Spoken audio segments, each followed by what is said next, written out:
Helo Abi, dwi'n gweithio yn Haulfryn, dwi yw'r rheolwyr. Da ni'n edrych ar ôl bobl sydd â diagnosis o dementia a meddylion arall. Yn y bore dwi'n dod i mewn i siarad gyda tîm y nos, i gweld sut mae pobl wedi bod dros nos. Trwy dydd dwi'n dilio efo staff, y proffesiynol a teuluoedd bobl sy'n byw yma.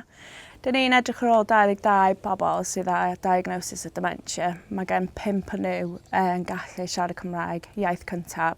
So mae'n pwysig i ni siarad a gofal nhw yn y iaith cyntaf.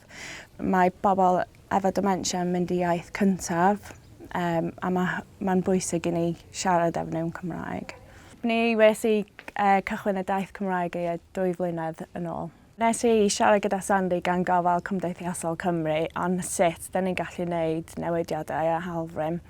Nes i asesio lle mae bobl yn siarad Cymraeg yn Haulfryn a lle oedd y staff at. Nes i dweud wrthyn nhw am y iaith Cymraeg a beth oedd fi eisiau gwneud yn Haulfryn a roedd pawb yn supportive o hwnna. I moved to Wales about 40 years ago and my first mission was to learn Welsh, and I never did. Eventually, when I came to Haulfryn, I got the opportunity right in front of me. So I said, yes, I'll do it. I have learnt some, the basic words, basic sentences, which I can share with the residents here.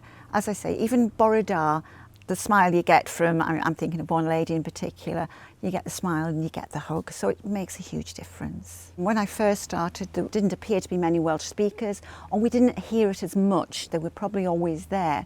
But with going through this with Tryfan as well, who's been promoting it, also coming in and doing presentations in Welsh and English for the residents, not just for us, I've seen it is improving, it's hearing it more and more.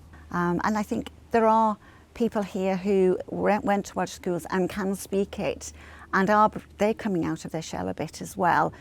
Dwi wedi cael cyfle i ddatblygu fy Cymraeg yma hefo Trefan sy'n dod i datblygu sgiliau Cymraeg i pobl eraill.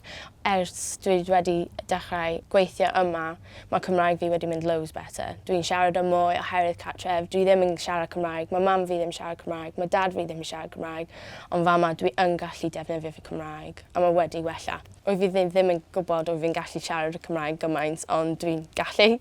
Da ni wedi gwneud mwy gweithgareddau yn Cymraeg, da ni'n canu mwy yn Cymraeg, da ni wedi gwneud artiau gwahanol sydd yn representio bobl sy'n byw yn Haulfryn. Y pethau sydd wedi helpu ni yw employer offer gyda gofal Cymdeithasol Cymru. A pwy iaith ydych chi'n siarad pan ydych chi'n blentyn? O Cymraeg trwedd a thraw. Ia.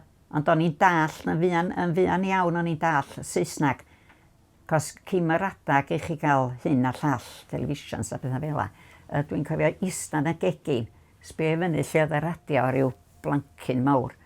A gwrando ar y Saesneg, ac o'n i rhai fy hun pan fi ddall to. Ydych chi'n gweld gyfalwyr sy'n dod i gefnogi ni weithiau i fyw yn annibynnol adra neu mewn cartrefi gofal. Ydych chi'n meddwl bod o'n bwysig iddyn nhw siarad Cymraeg eilus?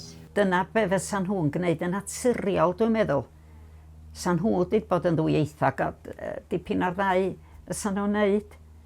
A dwi'n meddwl bod o'n beth da i fynd atu nhw a siarad yn Gymraeg am dipyn bach efo nhw. Dwi'n meddwl nad nhw'n dallt, ond maen nhw'n neud nhw'n hapusach, dwi'n meddwl. Mae'r iaith yn bwysig i mi.